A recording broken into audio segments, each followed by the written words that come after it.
창세기 강의 24번째 시간으로서 야곱의 유언과 죽음 첫 번째 시간을 함께 갖도록 하겠습니다.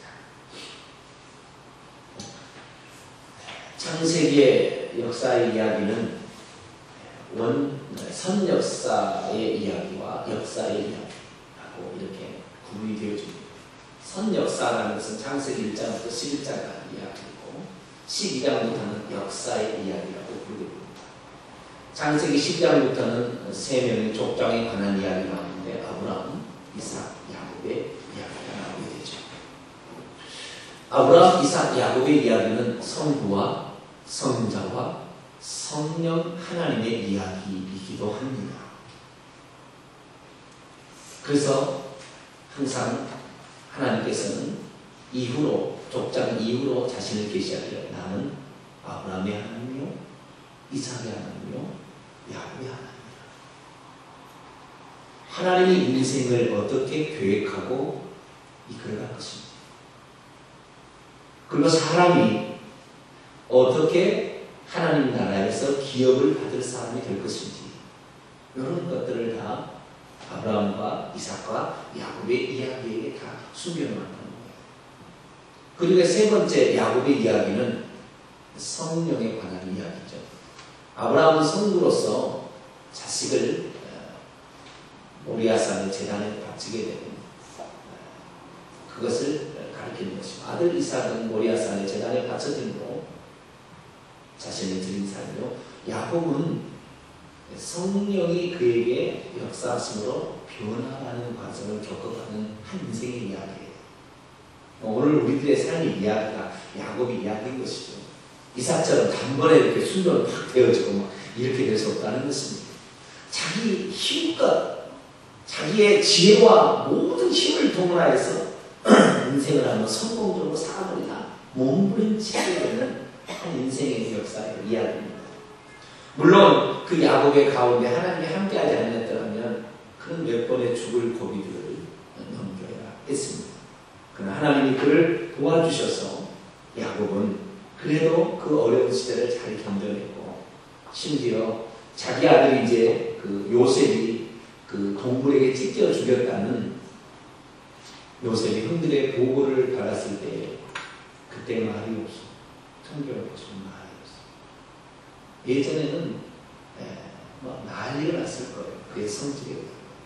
그런데 요셉이 찢겨 죽었다는 얘기도 참 울분을 삼키는 그런 야곱이 나오거든요. 그런데 그 요셉의 이야기가 계속해서 연결되면서 왜 창세기는 야곱의 축복이 요셉의 이야기하고 계속 맞물리면서 계속 야곱의 이야기가 요셉의 이야기 속에 계속 나오냐. 다른 이야기는 아브라함의 이야기면은 이삭은 나중에 등장하죠. 이삭이 딱 등장하면 아브라함은 서서히 없어집니다. 그러다가 이삭이 땅에다가 에서와 야곱이 등장하게 되면 이삭은 또 감춰지고 에서와 야곱이 전면에 등장하게 되죠. 그러다가 다시 요셉의 이야기가 나오면 요셉이 전면에 등장해야 되는데 요셉 이야기가 나오다가 야곱 이야기가 나오다 계속 이렇게 왔다 갔다 해야 돼요. 그것은 곧 뭘 말하는 거냐면 요셉의 이야기가 곧 야곱의 이야기라는 것입니다. 다시 말해서 요셉의 이야기는 야곱의 연장선상에 있다는 것이고, 요셉이라는 것은 변화된 성숙한 인격을 대표하는 거예요. 야곱이 그렇게 살았을 때 하나님께서 진정 원하시는 그 인격, 성숙한 인격이 뭔지를 요셉을 통해 보여주고 있는 것입니다. 그래서 요셉의 이야기는 야곱의 이야기 같이 나오는 거예요. 바로 우리 인생이 야곱 같지만 요셉처럼 돼야 된다 라고 말하려고 하는 거예요. 특별히 이 요셉은 이스라엘인가 야곱의 12아들 가운데 단 한 사람 요셉만 애굽에서 장사되었고, 나머지 모든 사람들은 다 약속의 땅에서 죽습니다. 야곱이 147세가 되어서 죽을 무렵이 가까울 때 요셉을 불러다 얘기하죠. 내가 죽을 날이 가까웠는데 나를 선릉에다가 내가 죽으면 선릉의 묘실에 장사해라. 내 할아버지 아브라함께서 산 땅이 있다.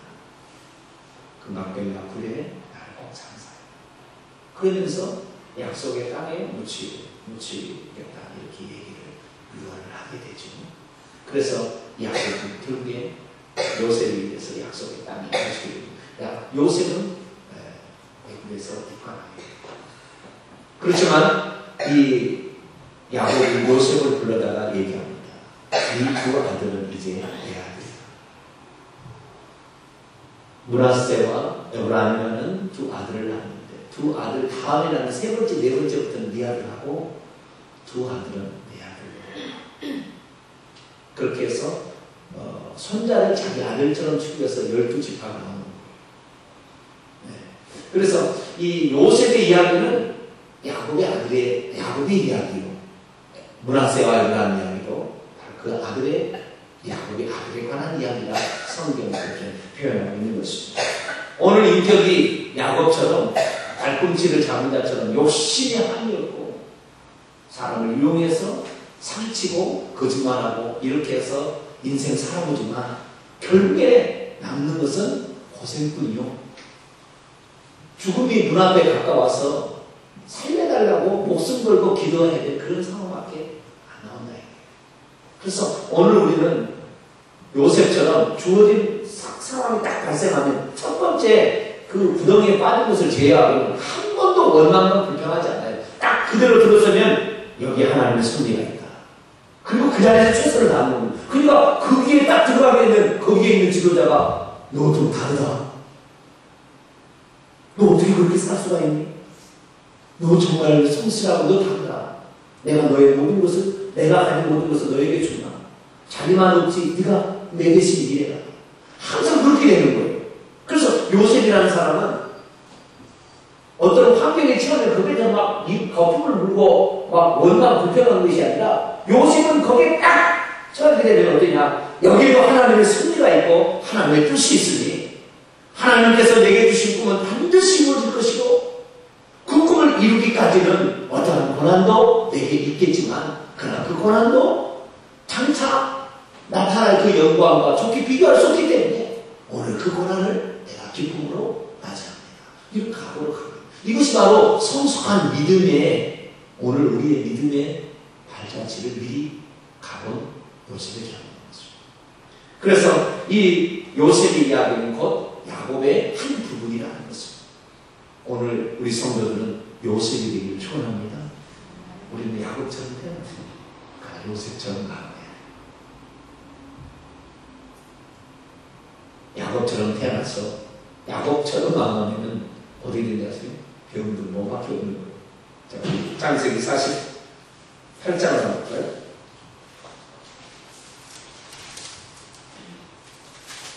1절과 2절 말씀 48장 1절로 읽어주시죠. 시작.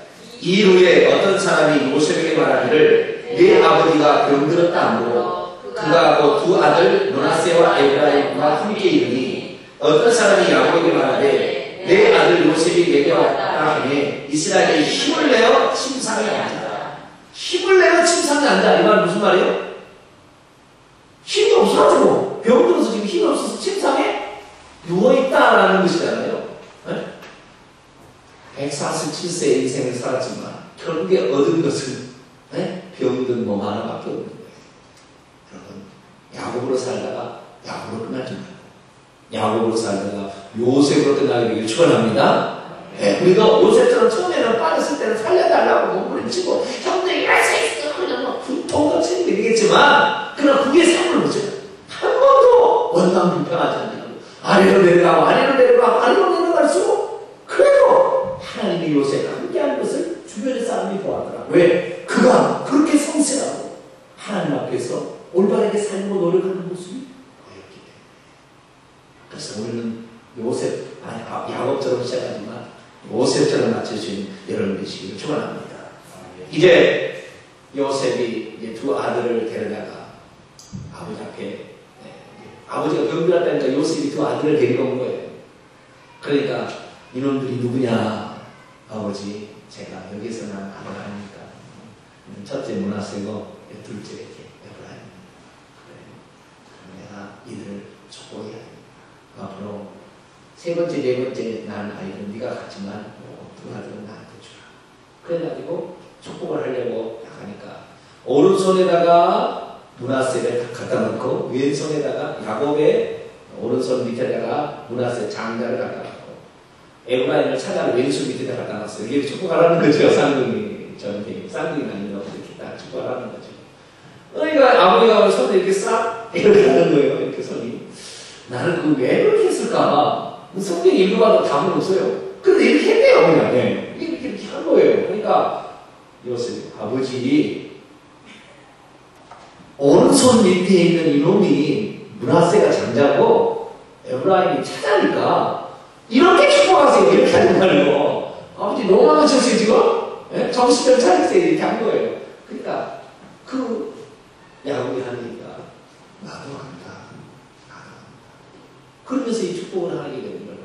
여러분 축복이라는 게요. 여러분 이게 잘 봐야 돼요. 창세기 족장들의 이야기 가운데 나타나는 네 가지 대전환이 나오는 대전환이 나와요. 축복의 대전환이 나와요. 원래 장자였지만 장자의 축복을 받지 못하고 다음 차자나 다른 아들로 넘어가는 네 가지 이야기가 성경에 나오는 것입니다. 우리가 알다시피 이삭은 쌍둥이를 낳았어요. 첫 번째예요. 이삭은 쌍둥이를 낳았는데 에서가 첫째였고 야곱이 둘째였습니다. 그러나 장자의 축복을 누가 받았어요? 야곱이 받았어요. 그 야곱이 받게 된 이유는 뭐냐? 복중에서 두 국민이 있다 하면서 큰 자나 작은 자를 섬기리라 얘기했어요. 이건 뭡니까? 결국에 이 세상에 나오는 출생 순서는 네가 형이고 내가 동생이고 당신은 나의 부모님이고 나는 자식이지만 그러나 하나님의 보시기에 약속되는 것은 출생 순서대로 복을 받는 것은 아니라는 것입니다. 하나님의 주권에 달려있다는 것을 알고 하나님 마음에 들어야 하나님께서 하는 거예요. 그래서 우리는 하나님의 그 주권과 섭리 앞에 항상 겸손하게 나가야 될 줄 믿습니다. 두 번째는요, 야곱이 아들을 낳게 되는데 12명의 아들을 낳잖아요. 그 중에 첫째 아들이 루벤이었지만 11번째 요셉이 장자의 축복을 받습니다. 우리 역대상 5장 한번 열어볼까요?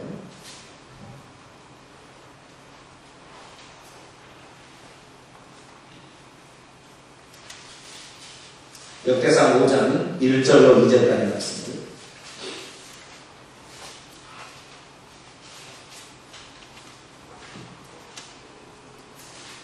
역대상 5장 1절로 2절까지 말씀입니다.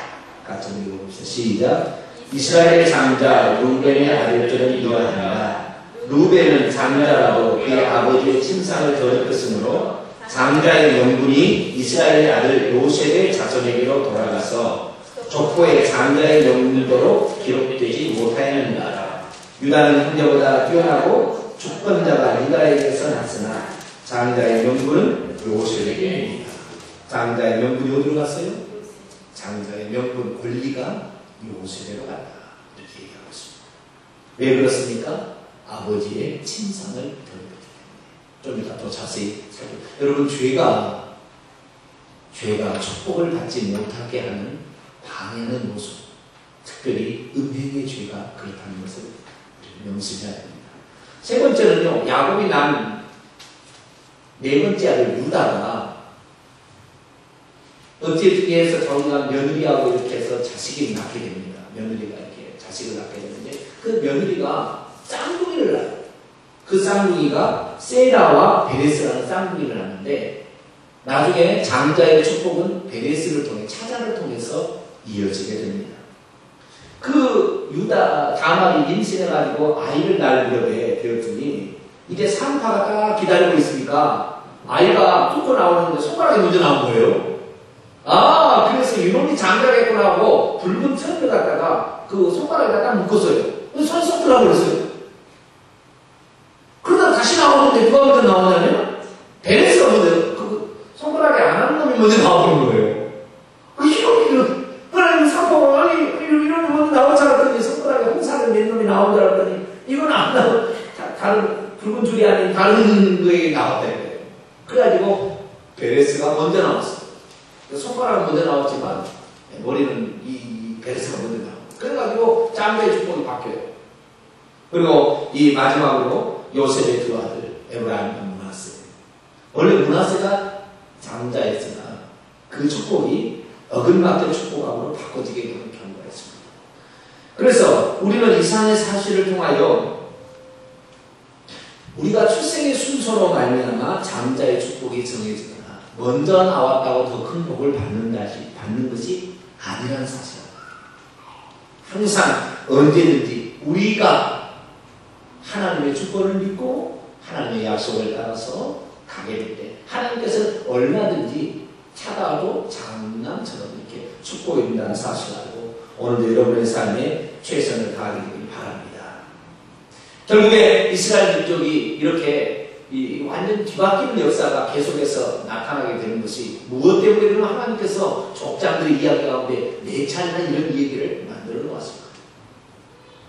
곰곰이 생각하면 그것은 장차 이스라엘 민족이 원래 장자로 하나님께서 선택되었지만 이 장자가 그 장자로서의 축복을 받을 수 없게 될 것임을 이미 암시해 놓은 거예요. 그래서 예수 그리스도께서 오셨을 때 이스라엘이 장자여서 이스라엘을 축복을 해주려고 왔지만 예수 그리스도를 믿지 아니하고 거부함으로 말미암아 그 장자의 축복이 누구에게 가버려요? 이방인들에게로 가버려요. 우리 마태복음 21장 한번 내려볼까요? 예수님이 하신 얘기예요. 제가 하는 얘기. 마태복음 21장 28절부터 32절까지. 마태복음 21장 28절부터 32절까지. 그러나 내가 너희 생각에는 어떠하냐? 어떤 사람이 두 아들이 있는데 맏아들에게 가서 이르되 오늘 토론에 가서 일하라니 대답하여 이르되 아버지 가겠나이다 하더니 가지 아니하고 둘째 아들에게 가서 또 이와 같이 말하니 대답하여 이르되 실소이 하였다가 그에 뉘우치고 갔으니 이 둘 중에 누가 아버지의 뜻대로 하였느냐? 이르되 둘째 아들입니다. 예수께서 그들에게 이르시되 같이요 내가 진실로 너희에게 이르노니 세리들과 창녀들이 너희보다 먼저 하나님 나라에 들어간다. 요한이 의의 도로 너희에게 왔거늘 너희는 그를 믿지 아니하였으되 세리와 창녀들을 믿었으며 너희는 이것을 보고도 끝내 뉘우쳐 믿지 아니하였도다. 아멘. 맏아들로서 응당받아야 될 축복이 있었지만 그 축복을 받을 합당한 그릇이 되지 못함으로 말미암아 그 축복의 촛대가 다른 데로 옮겨졌다는 것입니다. 바리새인으로 대표되는 이스라엘의 장자의 축복이 이스라엘에게 왔지만 바리새인들이 예수 그리스도를 믿지 아니하고 그를 배척함으로 말미암아 오히려 세리와 창녀들 같은 버려진 죄인들, 죄인 취급했던 이방인들이 먼저 하나님 나라에 들어가고 먼저 장자의 축복을 받는. 그래서 히브리서 12장에 보면 장자들의 축복에 대해서 나오는데 그게 바로 교회를 가리키는 말이거든요. 교회가 이방인들이 장자로서 축복을 먼저 받게 된다 이렇게 말하고 있습니다. 여러분이 응당받아야 될 축복이라고 그냥 찾아온 게 아닙니다. 그것을 받을 합당한 그릇들이 되기를 축원합니다. 그것을 받을 수 있는 그 믿음과 그리고 그것을 끝까지 지켜낼 수 있는 인내가 복잡한다면 결국 우리의 축복도 헛것이 가는 것입니다. 그래서 항상 우리는 끝까지 믿음의 경주를 해봐야 돼요. 우리는 믿음의 경주를 끝까지 오늘 내일 무슨 기도에 올라와서 성령 충만 받았다고 오늘 내가 교회 봉사했다 이게 아니라 변함없이 항상 그 자리에 있어야 될 줄 믿습니다. 정말 그게 중요한 거예요. 어느 날은 막 뜨거웠다 그냥 할렐루야 어느 날은 그냥 저 밑에 꺼져가지고 그냥 시궁창이 바뀌어가지고 그냥 이렇게 있으면 안 되는 거예요. 항상 오늘이 마지막이라고 생각하고 여러분은 장자로서의 받을 합당한 자격들 오늘도 놓지 말고 끝까지 붙잡는 마음에 장자의 축복을 받게 되기를 축원합니다. 자, 그러면 장자로서 받게 되는 축복은 무엇일까요? 장자로서의 받게 되는 축복은 세 가지입니다. 세 가지.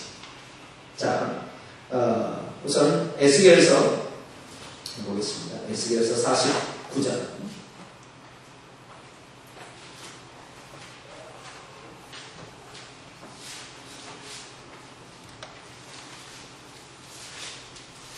에스겔서 47장 죄송합니다. 에스겔서 47장 13절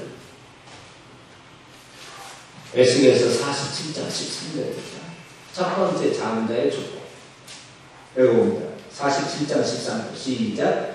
주 여호와께서 이같이 말씀하셨느니라. 너희는 이 경계선대로 이스라엘 12지파에게 이 땅을 나누어 기업이 되게 하되 요셉에게는 두 몫이니라. 아멘. 장자의 축복은 땅을 기업으로 차지할 때 두 배를 받는 것입니다. 두 배를. 이게 첫 번째 축복. 물려받을 기업의 땅을 두 배로 받는다. 두 번째 축복은 제사장의 축복입니다. 제사장의 축복입니다.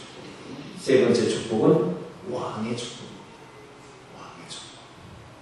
이 세 가지가 장자에게 주어진 3대 축복입니다. 땅을 두 배로 받는 것, 제사장 직책을 감당하는 것, 그 다음에 왕이 되는 것. 여러분 형이라는 글자 있잖아요. 형. 예?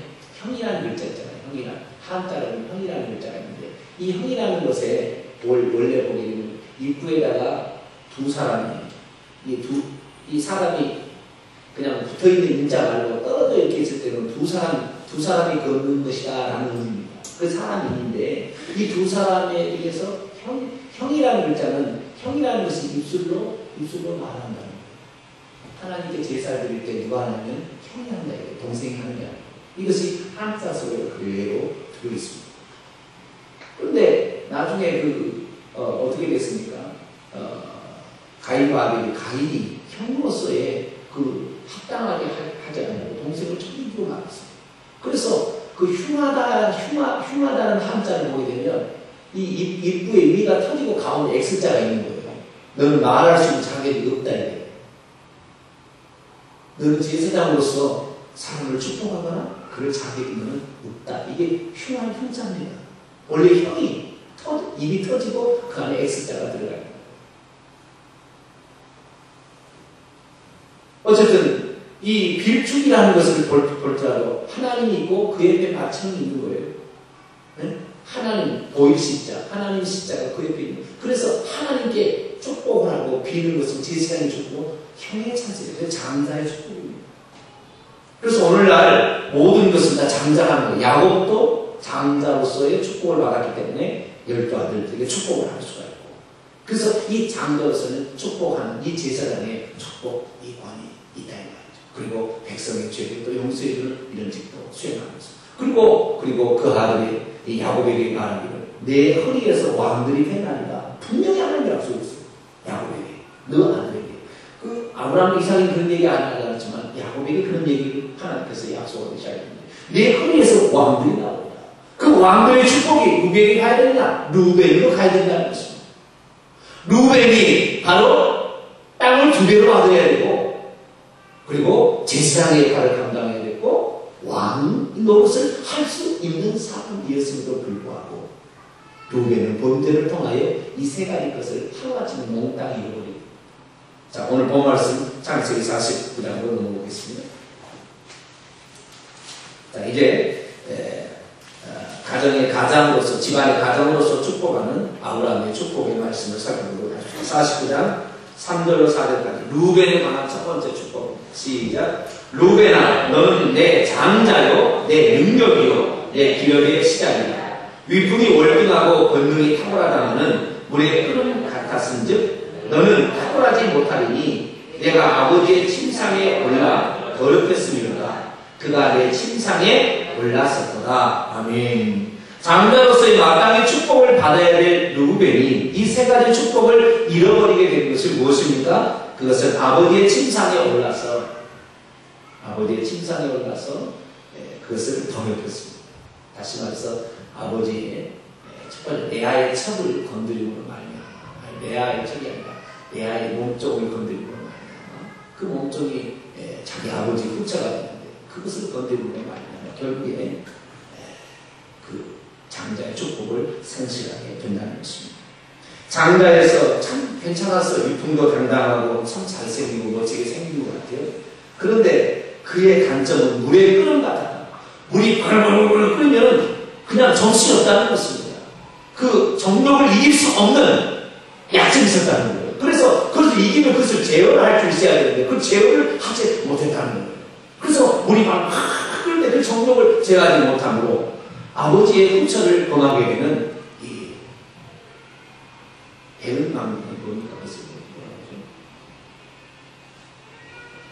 고리로서 판단합니다. 폐륜적인 이런 행동을 했다는 것입니다. 여러분, 음행의 죄를 쉽게 여기지 마십시오. 자신의 육체를 더럽히는 음행의 죄로 말미암아 하늘의 기업을 차지하는 축복을 상실했고, 또한 축복할 수 있는 권한을 상실했습니다. 그리고 모든 형제 위에 뛰어난 형으로서 마차오로서 기능을 상실하고, 나중에 요셉의 앞에 가서 살려달라고 몇 번을 전했습니다. 그의 아버지 야곱이 죽게 될 때 형들이 와서 살려달라고 애원하지 않습니다. 아버지가 살았을 때 잘 돌보라고 했지 않습니까? 우리를 용서해라, 용서해. 다시 그렇게 엎드렸잖아요. 마침 11번째로 요셉에게 살려달라. 그 요셉에게 장자의 권한이 그리 가버립니다. 그러면 왜 요셉에게 장자의 권한이 갔습니까? 요셉이 애굽에서 국무총리에서요. 요셉이 야곱을, 자기 아버지를 잘 모셔서 동양에서 장자의 축복이 그리 갔습니까? 보다 더 근본적인 게 있어요. 그건 무엇입니까? 르우벤은 그 정욕을 이기지 못하고 자기 아버지의 후처를 데려다가 간음죄를 저질렀지만, 요셉은 주인이 자기를 얼마나 간음하다고 유혹을 했습니까? 너 나와! 내 남편도 맨날 들러라고 상으로 전쟁터로 나가니 당신. 그렇지만 요셉은 그와 함께 믿지도 않으려고 했다. 어쩔 수 없이 일 때문에 그리 갔다가 붙들려가지고 그러니까 그냥 옷이 그냥 붙으니까 옷이 벗겨진도 모르고 그냥 도망쳐야 돼요. 그 하나님이 보고 있다 생각하고, 그 자기 형은 간음죄에 저졌지만 자기는 간음의 현장에 충분히 들어갈 수 있었음에도 불구하고 그것을 강요했다. 여러분, 육체를 더럽히는 것을 쉽게 합니다. 고린도전서 1장에 보면 모든 죄들은 다 몸 밖에 있지만 음행의 죄는 몸 안에 있다, 이렇게 얘기하는 것입니다. 음행의 죄가 두 배의 분깃을 누리고 재산의 권리를 누리고 왕의 권리를 누리는 것을 한꺼번에 잃어버리겠습니다. 우리가 고린도전서 6장 9절 10절 말씀을 음행하는 자나 술 취하는 자나 이렇게 쭉 해가지고요, 이런 자는 하나님의 나라에서 기업을 얻지 못하리라 딱 규정해 버렸습니다.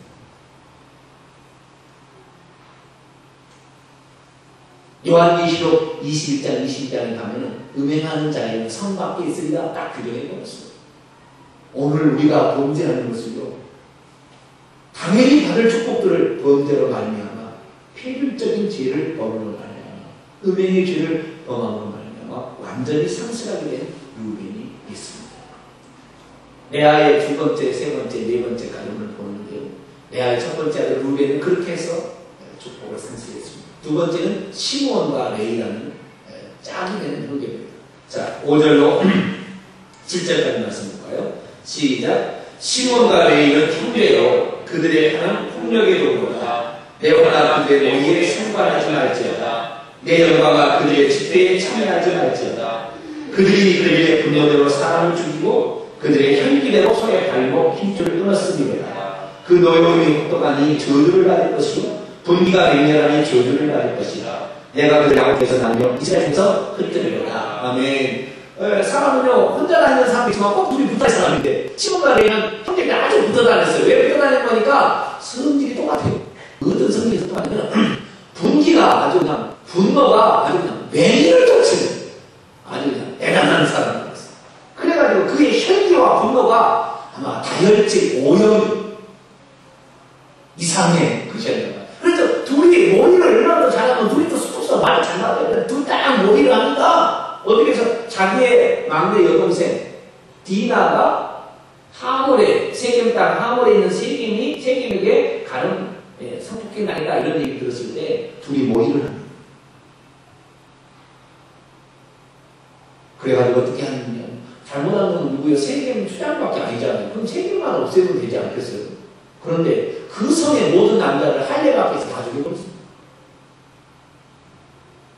그리고 그 성에 있는 모든 것을 약탈했어요. 심지어는 그 동네에 있는 소의 힘줄을 끌어 쏘아보니까 발 까리는 농사 짓는 중요한 그 수단이었는데, 소의 발목에 힘줄을 끌어가지고 농사를 못지게 아예 만들었어요. 얼마나 잔인한지. 아주 피해 없을 해야 되는 사람들이 누구였느냐? 시몬과 레이라는 거예요. 여러분들 절대 이런 사람 만나지 마세요. 할렐루야. 저는 보기 어떻습니까? 저 오염인데. 네? 그리스도 안에 있어야 됩니다. 할렐루야. 네. 아주 혈기와 아주 분노가 내리를 치는 사람.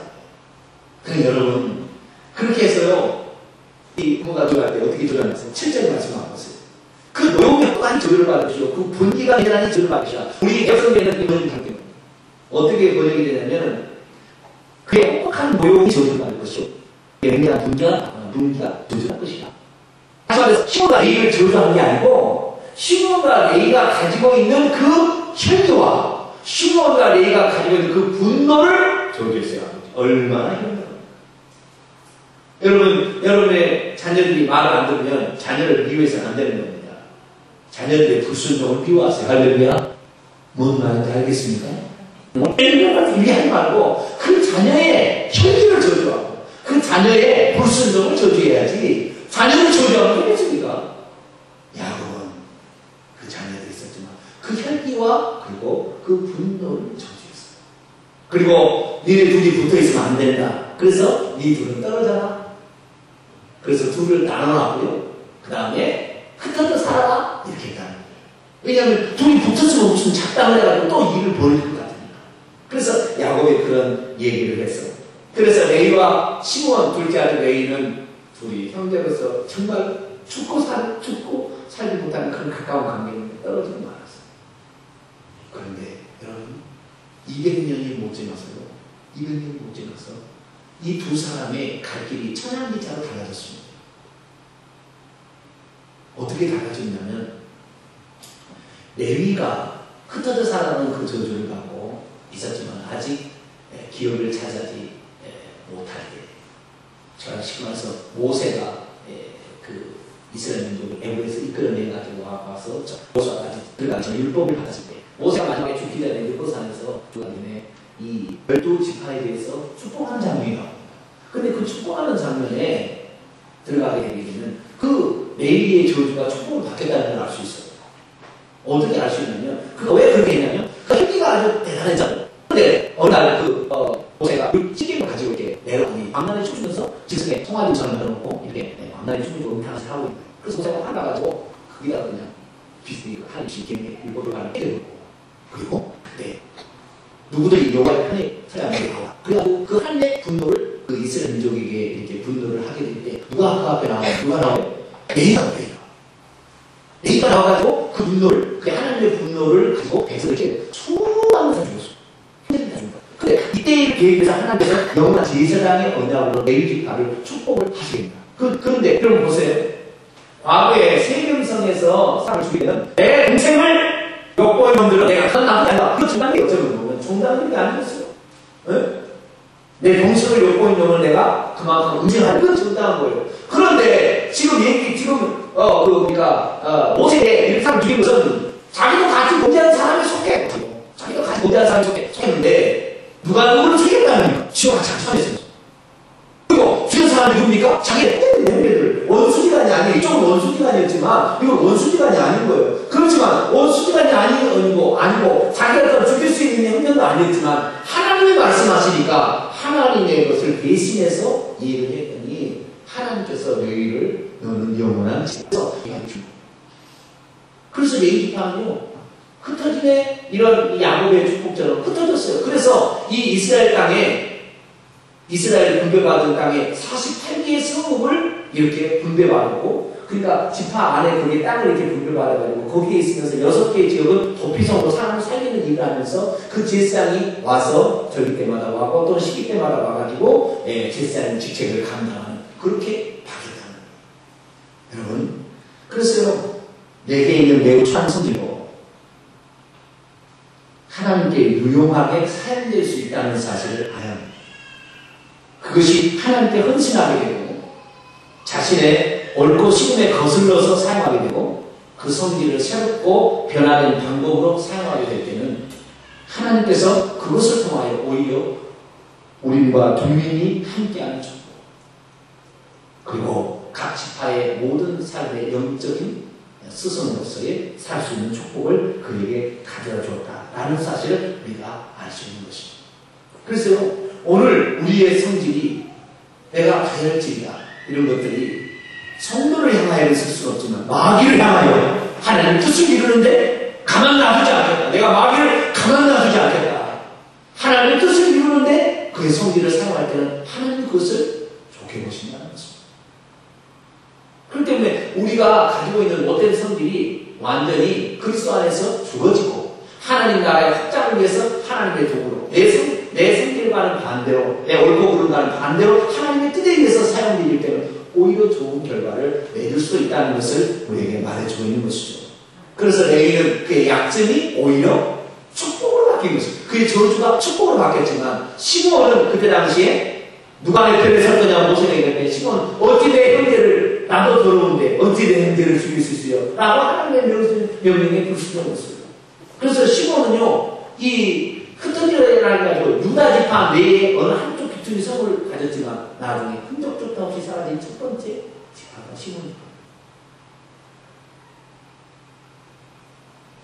사랑하는 성도 여러분, 오늘 우리가 가지고 있는 것, 못된 것들도 하나님을 위해서 사용되어지게 될 때는 귀한 것입니다. 할렐루야. 그래서 여러분의 성질 못된 것도 너무나 하지 마시고 이런 것들도 마귀를 대적할 때 할렐루야. 이렇게 사용하는 거예요. 그거 사용하지 사람이 사용하면 되겠습니까? 그래서 우리도 축복을 저주로 바꾸는 예의를 본받아서 함께 하기를 간절히 바랍니다. 그 다음에 네 번째 아들은 유다 지파입니다. 유다 지파는 장자의 축복을 이어받은 세 번째죠.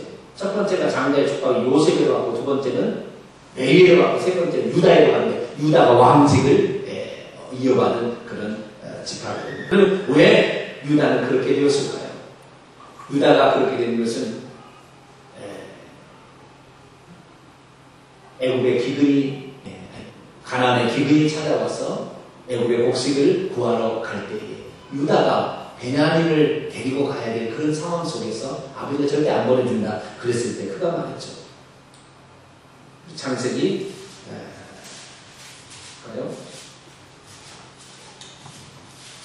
43장 9절 말씀입니다.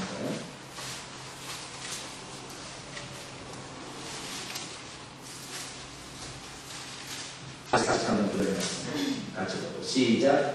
내가 그를 위하여 담보가 되오리니 아버지께서 내 손에서 그를 찾으셔서 내가 만일 그를 아버지께 데려다가 아버지 앞에 주지 않으면 내가 영원히 죄를 지으리라. 아멘. 그의 목숨을 담보한 결정. 베냐민을 다시 일이 데려오지 못하면 내 손에서 나를 죽이시고 또한 내가 평생에 아버지 앞에서 동생을 데려오지 못한 죄를 담당합니다. 여러분 배다른 동생입니다. 베냐민.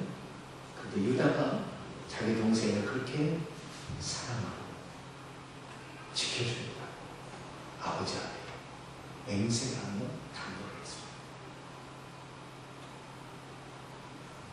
시몬과 유다가 디나가 강간당했을 때 그렇게 하는 것은 자기 동생이니까 할 수 있지만 사실은 배다른 동생 아닙니다. 그런데도 베냐민은 이렇게 끝이 살아있어요. 아버지 목숨처럼 생명처럼 베냐민을 귀중하게 여깁니다. 유다가 그렇게 결정했습니다. 하나님께서는 그 유다에게 복을 주셨습니다. 오늘 본 말씀 8절에 유다야 너는 내 형제의 찬송될 것이다. 내 손이 내 원수의 목을 잡을 것이고 내 아버지 아들들이 내 앞에 절하리로다. 첫 번째 축복은 무엇입니까? 원수의 목을 잡을 것이다. 그래서 나중에 예수 그리스도께서 유다 지파의 후손을 보게 되는데 원수 사단의 목을 밟게 되는 그런 일을 강조하게 되죠. 그 다음에 9절 말씀 보면 유다는 사자 새끼로다. 내 아들아 너는 움킨 것을 찍고 올라갔더라. 그가 엎드리고 웅크림이 수사자 같고 암사자 같으니 누가 그를 도망할 수 있어. 유다는 사자 새끼다. 여러분 유다는요 예수님이라고 보시면 돼요.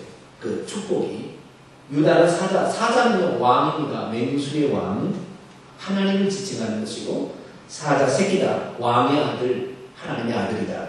그런데 그 아들이 움킨 것을 먹이들이죠. 그러니까 사냥을 움킨 것을 찢어버리고 올라갔어요. 이게 밑에 내려와서 사냥을 한 다음에 올라갔어요. 천국에 승천하셨다는 것이죠. 그런데 그때 밑에 내려와서 엎드리고 웅크리고 있다가 원수를 잡는 그 모습을 보니까 수사냐 같고 안 사냐 같더라. 어른 같더라 이거죠. 하나님 아버지 같더라는 거예요. 그래서 그 원수들을 처리하는 그 일을 담당하게 될 것이다. 라는 것이고요. 그 다음에 이게 첫 번째 유다가 축복이고 10절에 보니까 이제 왕국을 세우는 축복인데, 규라는 것은 왕이 가지고 있는 지팡이죠. 유다를 떠나지 아니하고 통치자의 지팡이가 그발 사이에서 떠나지 아니하시기를 실로가 오시기까지. 이 실로가 오시기까지가 메시아가 오시기까지 이렇게 해석하는 데도 있고요.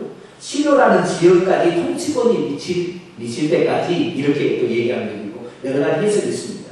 또 실로를 솔로몬과 디베기에서 평안의 때까지 이렇게 해석하는 데도 있고 여러 가지 해석이 있어요. 아직까지 이제 불분명한 해석입니다만은 어쨌든 그 통치가 그렇게 있는데 모든 백성들이 앞에 복종하게 다시 말해 왕권의 축복을 앞으로 얻게 될 것이라는 축복을 그에게 했다는 거예요. 그래서 이 왕의 축복이 유다로 바로 흘러들어갔다는 사실을 알 수가 있고, 그 다음에 11절로 12절 말씀 보면 그의 나귀를 포함에 매며 그의 암나귀 새끼를 아름다운 포도나무에 매일 것이며, 예수님이 포도나무라고 그랬죠.